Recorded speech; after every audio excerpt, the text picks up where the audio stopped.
I ventured out this year. I left my job as the chief product officer at Dribbble to start a brand new company. And that company is gigantic. My goal is to help you master the new influential disciplines that are driving results within organizations, like product leadership taught by Ben Foster, the former CPO at Whoop. It's not just video courses. We're combining video lectures with take-home assignments and exercises, and then small group mentorship to really help level you up, and all at a cost that most companies' learning and development budget covers.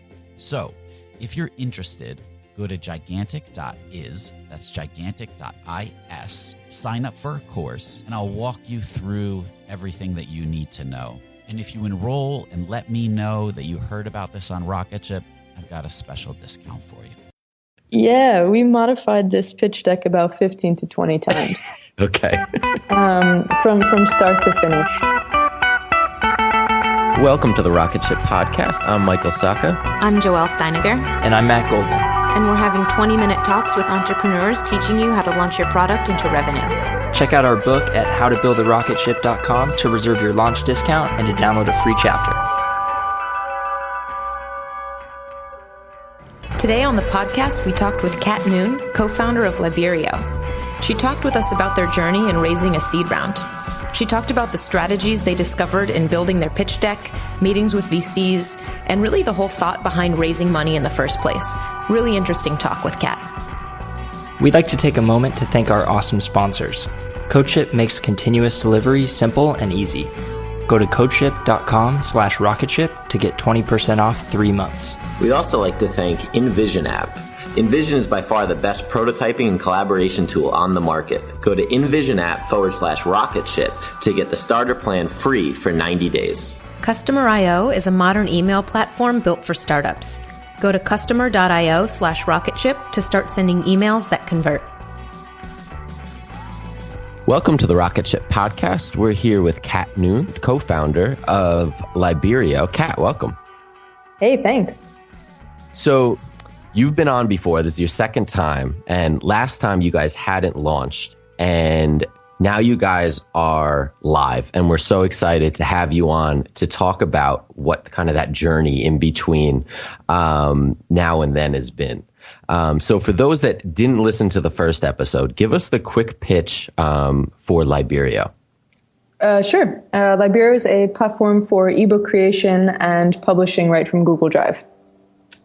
Perfect. All right. So you guys have been in the process of raising outside of San Francisco. Why did you guys originally, you were bootstrapping this. What was the point that you kind of hit that you realized that you guys needed to bring on some additional resources? Yeah, it got to the point where we said, okay, we can bootstrap this. It's totally possible. And I guess maybe in an ideal world, that's, the best situation, not having to raise money. I think some people would argue that. But we said we can bootstrap, but we can't. We need the resources. It's at a point now where there were many more people signing up for the platform, and we knew that we needed more hands on deck, and we needed to work faster. We needed to work more efficiently, and we said, okay, let's do this. It's the best option, and it's what we need to do. Let's go for it. What was the first thing that you guys did once you realized, hey, we want to raise money? Well, the thing that we found was with most VCs, the only way you're able to even contact them, unless you know them personally or something, is through an intro. That's where they pick up their investments from, intros. So we said, okay, we need to tap into our network. And I think in this industry, if you didn't think building a network was not important, think again. Because that was super freaking important. So we said, okay, let's reach out to the people we know well, whether it's best friends, whether it's, founders that we know, and see if we can have those intros made. And that's exactly what we did. And were you looking for investors close to you, or did it not matter? It didn't matter whether they were close to us or not. We wanted to we wanted to find a VC who understood exactly what we were going for. Okay. And I think something that a lot of people don't realize is that a VC it's a two-way relationship. You know, you're getting something from them as well, and you shouldn't go with them just because they're going to hand you the funds. So we wanted to make sure we picked a VC who could benefit us as well, whether it was making connections within the publishing industry, providing us with great feedback on the product, and helping us as much as possible. You know, they too have to work for the percentage that they're taking. Sure. You mentioned that one of the big driving factors was that you wanted more hands on deck, just basically to work faster. Mm-hmm. How did you decide how much you needed to raise, and I guess how many more people you wanted to bring on in this first big push? Did you set up like a spreadsheet? Can you talk a little bit about that?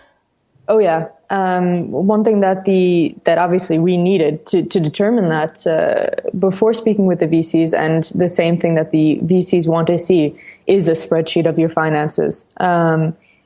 Some of them wanted a breakdown of the next 18 months. Another wanted a breakdown of the next 3 to 5 years. So, you know, there's that safety net they need to make sure of. And honestly, it was the best thing because it's a safety net that we need to make sure of as well. You know, what we did was we put together this living spreadsheet that we could change the numbers and put in the worst case scenario and the best case scenario. And it's nice to see, you know, okay, we can hire 14 of these people at this amount, salary, et cetera, et cetera. So it was good. I highly recommend it. What kind of, where did you lie when you pitched it? Were you on the best case, or the worst case scenario when you were bringing those kind of figures to them? We gave them both. Okay. Yeah. Because it would come down to, okay, well, what's the worst case scenario? That's exactly what they want to see. Yeah. I mean, most of the time you just see a hockey stick curve. Yeah, sure. So I was curious how the conversations went, but we'll get there.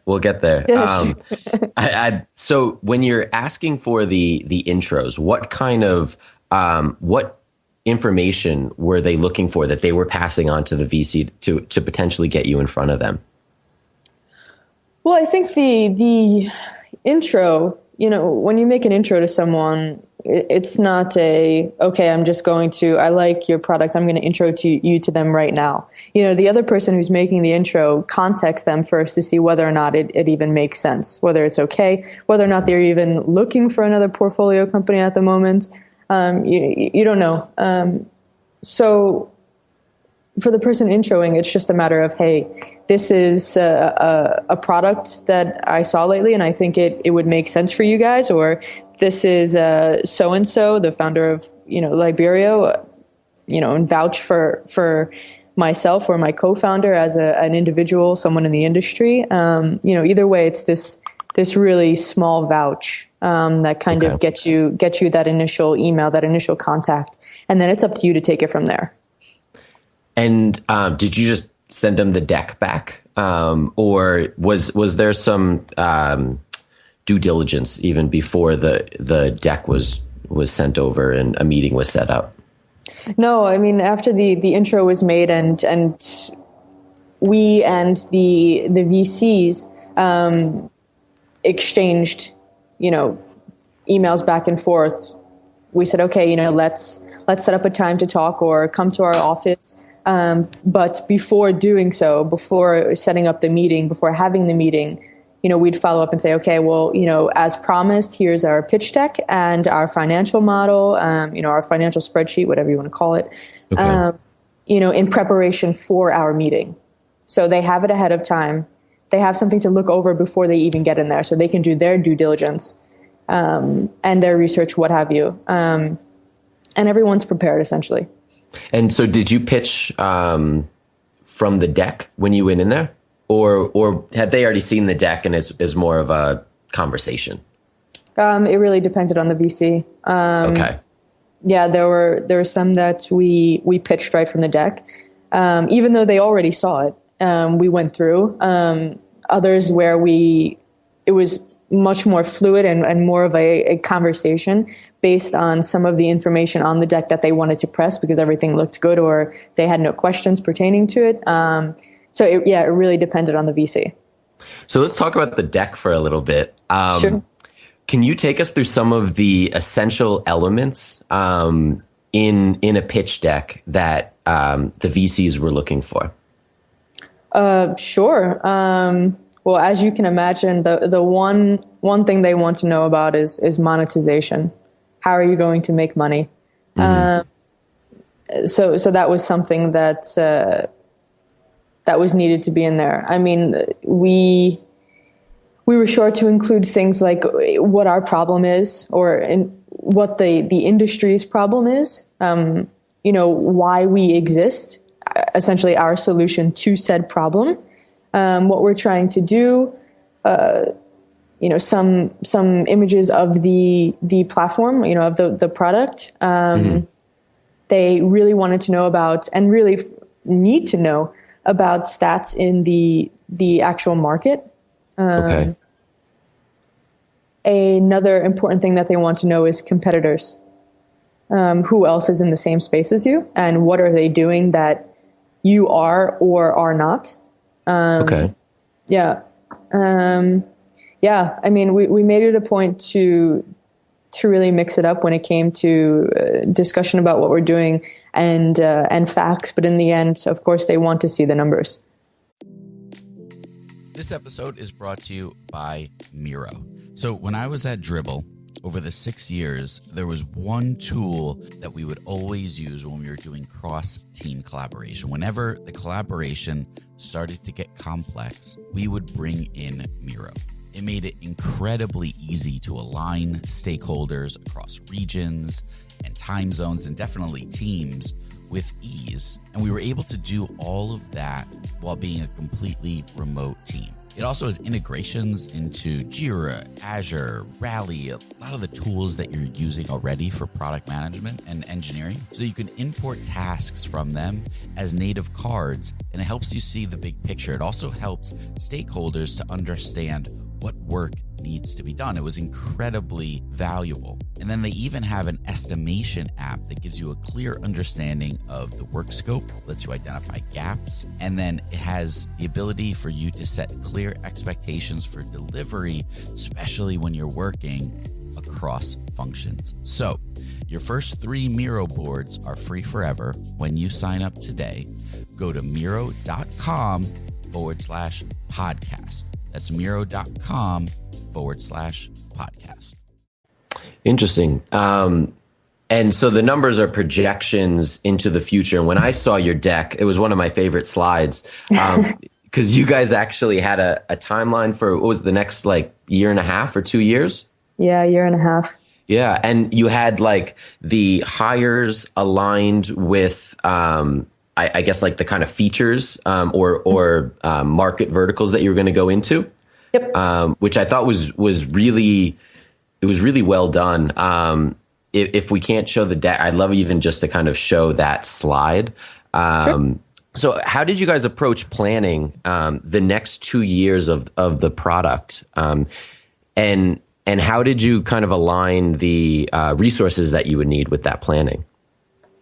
So when it came to the roadmap, it really was just what made sense based on a lot of the feedback we received, based on what we saw when it came to the people using the product, and we aligned it with that.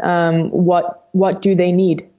Okay. What is necessary for them? And we aligned that up with what we needed in terms of resources to actually make that happen, to see it through to completion. So, for instance, we knew that one of the major features coming out would need more hands on deck in terms of engineers. So we aligned that up with that. We knew that, okay, at this point in time, with this amount of users that we anticipate being on the platform, we're going to need support. Because I will be focusing on other things. Nicholas will be focusing on other things. And then we said, okay, well, at this point, with these features coming out and the fact that we'd be reaching heavily into education, we said, okay, well, now we need someone in relations. We need someone in marketing, PR, so on and so forth. So we made it a point to really take all things into consideration. How many people will be on the platform at the time? What is coming out? What will benefit everyone in this area when it comes to hires? So that's exactly what you saw on the how we plan to build and expand. I love how strategic everything is that you're talking about. And I'm curious because this is your first time raising, right? Yeah. So what have you done to educate yourself on a lot of these strategies and, even how to put together the pitch deck, how to approach the VCs, how to do these kind of strategic exercises and planning? What resources really exist for educating yourself on that?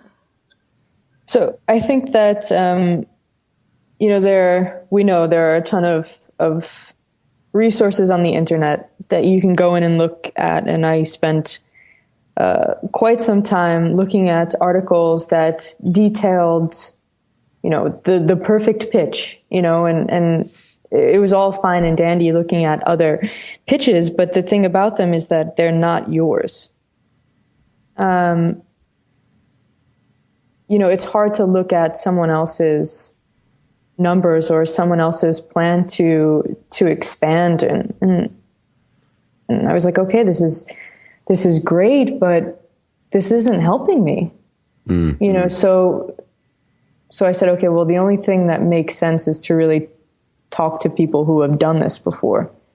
What comes with a pitch? What comes with making a pitch deck? When it came to creating the actual pitch deck and talking about pitching, Ben, my significant other, was the most supportive individual in the world.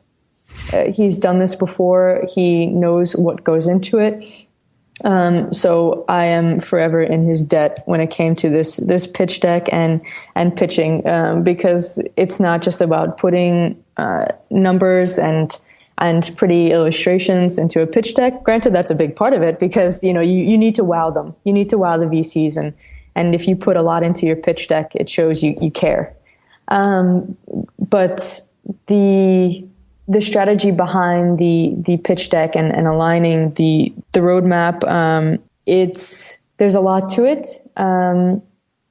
My co-founder Nicholas is fantastic. He's done this before in terms of building a business. So that helps a ton.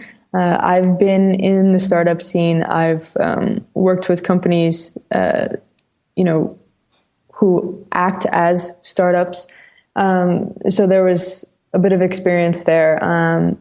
But when it comes to actually putting it together and having everything flow as best as possible, I think you need to reach out to someone who's done this before, whether it's a founder, whether or not it's a CFO, and talk to them. What did they do? And more importantly, what didn't they do? What did they leave out? What did they put in? Those small things that the articles online won't tell you. And that helped a ton. So what was one of the biggest surprises that you saw when you started to actually go out and talk to potential investors? Did you guys, were there any modifications to that pitch deck as you started pitching that you saw like they didn't care about this, but they do care about that? Yeah, we modified this pitch deck about 15 to 20 times. Okay. From start to finish. Whether it was just, sometimes it was just modifying numbers to update with the amount of people who were on the platform, or changing.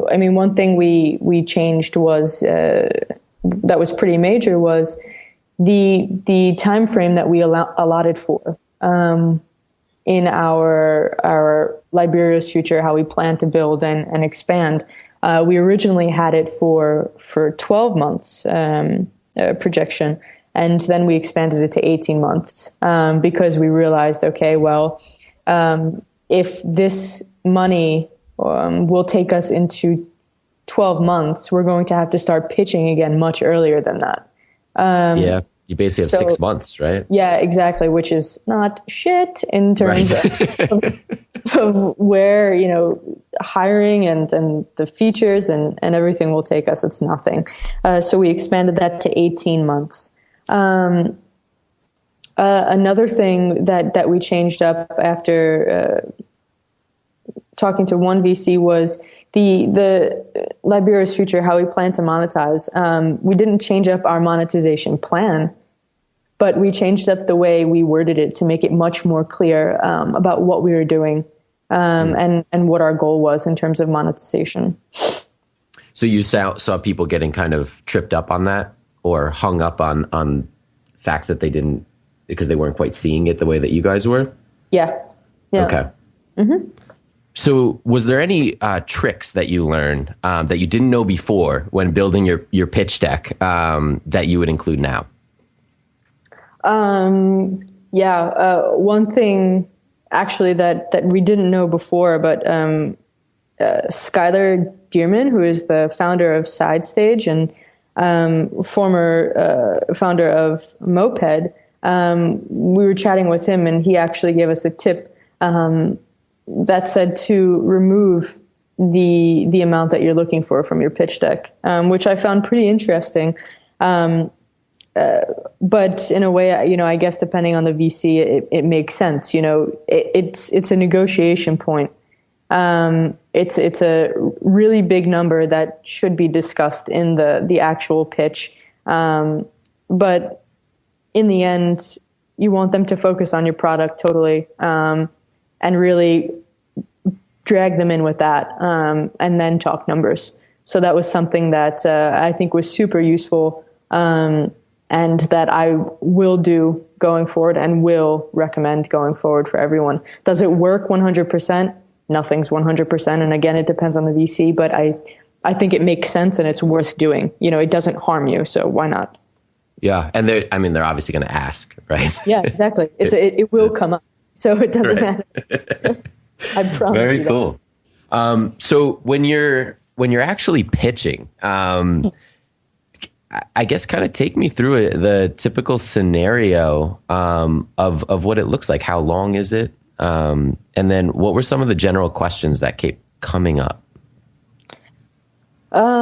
So first I will tell you that there's a difference between your first pitch and every pitch after that. Okay. In my opinion, we bombed our first pitch. It was horrendous. Okay. But it was good we did good, but in comparison to the others, we bombed it. But it's good that we had it because we learned from it.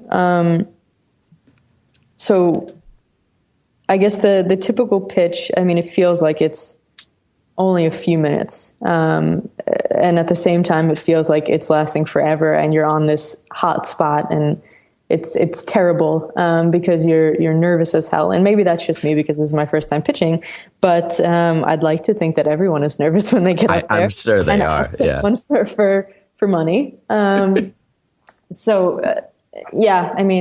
felt like it whizzed by, and at the same time, it felt like it was forever. But, the average pitch lasted about 15 to 20 minutes. Okay. And then the Q&A came. Okay. Some pitches lasted much longer, mainly because we spent a lot of time conversing about certain slides and certain things on the slides, and got off on these random tangents with the VCs, which wasn't a bad thing. It's good. Even during the pitch, they might even stop you and ask you a question about the slide. Oh yeah. So it was much less like a presentation than a conversation. Yeah, there was one VC where we walked in and it was just like, don't even bother with the pitch. Let's just talk. Which made us nervous, but at the same time, it was nice because it was much more fluid. It wasn't so formal. But others, it was just, you're not necessarily going through pitch, slide by slide. some are really emphasized, others are just, breezed over. Okay. But yeah, there are definitely slides where they'll stop you and ask you certain questions. And then you move on from there. So what was it the financial slides? What was kind of the hardest part of the conversation, convincing them that you guys were going to do this and you were worth investing in? So for us, I think it was, I think it was, a combination of things. We pitched pre-launch, so we were still in private beta. So you kind of have to convince them of that too. Like, hey, we're still in private beta, but we're worth investing in. We're worth your time. We're worth your money, your energy. But I think the biggest thing we had to convince them of was our monetization plan. Okay. But at the end of it, or I should say more into further conversations and follow-up conversations that we had, and the more we updated the VCs on our situation or the platform situation, they realized that the growth would be really organic, and I think the worry decreased drastically. Okay. And they realized much quickly that that achieving this would not be a problem with the route that we plan to take to get there. So how did you know when to follow up? You pitch, they say thank you. How did you know when to send them those update emails and what to include? So I think the one thing we didn't want to do was be a pest, Okay. I don't think there's any shame in the pitch when you're talking to them. At the end of it, to ask when you can expect that to hear from them. Most VCs will say, hey, okay, you can expect to hear from us next week, and then that'll be the longest week of your life. But after, if you don't hear back from them, it's okay after that to follow up. I mean, I know me personally, and what we did was there was one VC that we didn't hear from that following week. And what we did was wait until the next week and then follow up and just say, hey, just following up on our previous conversation, and don't give them any information. It's just a follow up. It's just to see what the status is. And kindly say that you're looking forward to hearing back from them regarding your potential partnership with them and your company. Okay. Yeah. I mean, in the email after that, or whatever correspondence after that, if they say that they're going to pass, then, you obviously don't update them on anything unless they, there's that open dialogue that says, okay, we're not interested right now, but we'd love to follow along throughout it. And, we'd love to help you out. Then, there's that open relationship that you can continue with, and you can kind of turn to them or update them when you see fit. Yeah, and that's what we did. Nice. And so you guys are closing around now, right? Yeah, we are. Yeah, we are in the process of closing around. Yeah. Are there milestones moving forward? Yeah, sure. Okay. There's definitely milestones that will be established and that are expected to be met. Yeah. And then I don't know if you can talk about this, but so usually you raise from a couple VCs. I don't know if you guys are, but if you are, how are those milestones decided upon? Where someone do they actually talk, or is it you simply communicating with each one individually?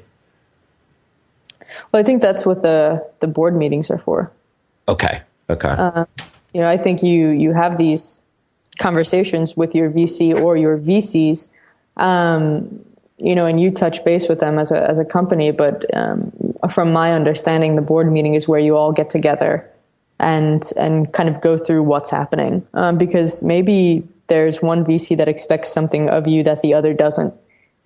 I've seen some VCs where they literally just they give you the money, but they don't even take a seat on the board.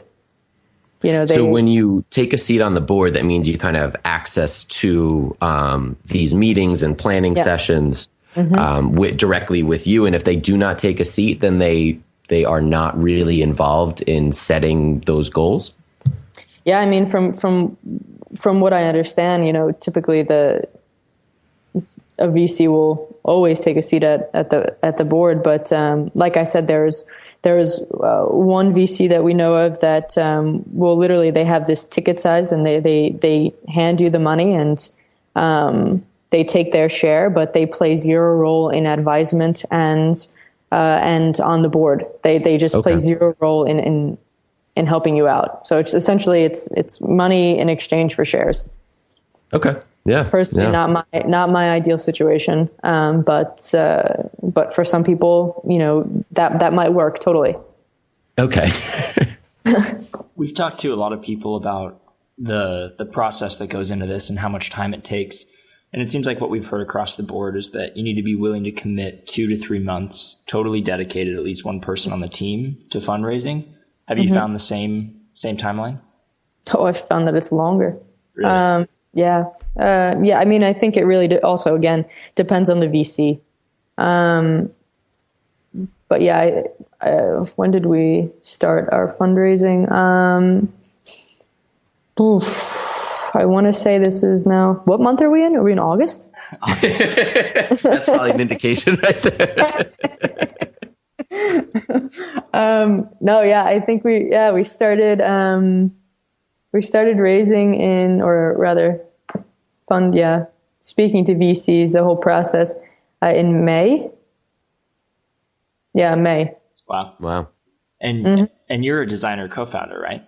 Yeah. So how does the design of Liberio stay on track while you're focused on this? I'm assuming that you're the one that's pretty much spending most of the time doing this. I'm focused on both. Wow. Yeah.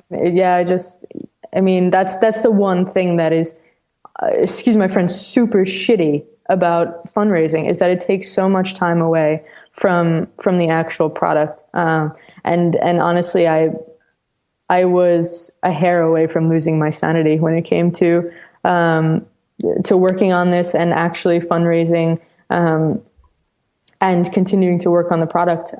Like I said, it's difficult because there's only 2 hands, on deck right now. And, so it's not just designing future features or, maintaining illustrations for the blog. It's also handling the writing of the blog. It's handling support,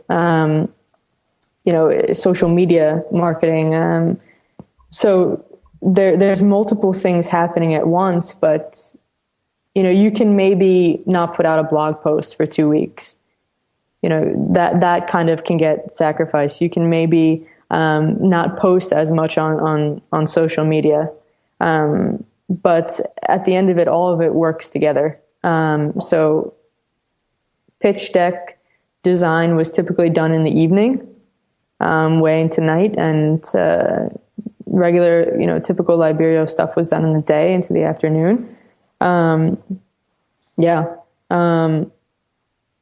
That's pretty much how it was handled. You guys must be looking forward to this next year to focus on the product. Yeah, I mean, I'm excited. I think it's bittersweet because you need to fundraise and you want to, and it's exciting, but it's at the same time it's nerve-wracking and it's crummy because it takes away from your time actually building and creating. So if there's one thing that both Nicholas and myself are really looking forward to, it's spending time, actually building Liberio and pushing out there everything that our authors and other people on the platform want and need. That's really exciting. And you guys were able to take it public kind of towards the end. It was just a couple weeks ago that you guys opened it up for everybody, right? Yeah. Yeah, that was it was pretty neat. Also nerve-wracking. Of course. But exciting at the same time. Yeah, it was super successful. I couldn't be any happier. And people seem to really love it. And most importantly, they seem to be using it for exactly what they need and are quite satisfied that it solves their problem, which in the end is, to me, a success. Nice. Yeah. That must be really rewarding. Yeah. Well, thank you, Kat. Where can we keep up with you and Liberio online? So for me, you can find me on Twitter. I'm Kat Noone. And for Liberio, on Twitter or Facebook or Google Plus, at Liberio app. And of course, there's the website. Go sign up if you need it. But everyone needs it. Everyone should create an ebook. So you can go to the website at www.liber.io. Perfect. Thank you. Cool. Thanks. Thanks, Kat. Thanks. Thanks for listening to another episode of the Rocketship podcast. If you haven't yet, pop open iTunes and subscribe to be notified of future episodes. We have some really great ones lined up. And while you're there, leave us a review. We really appreciate each and every one of them.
Hey, my name is Lovan Rumpf, and I've been working my ass off as a celebrity stylist by day and a podcast host by night. At the Low Life Podcast, it's all about keeping it real. We're talking fashion, beauty, to religion, sex, drugs, mental health. I mean, there's no topic off limits here, and vulnerability is mandatory. You can find my podcast, The Low Life, that's L-O, no W, everywhere and anywhere you listen to your podcasts. New episodes are out every Thursday. We'll see you then.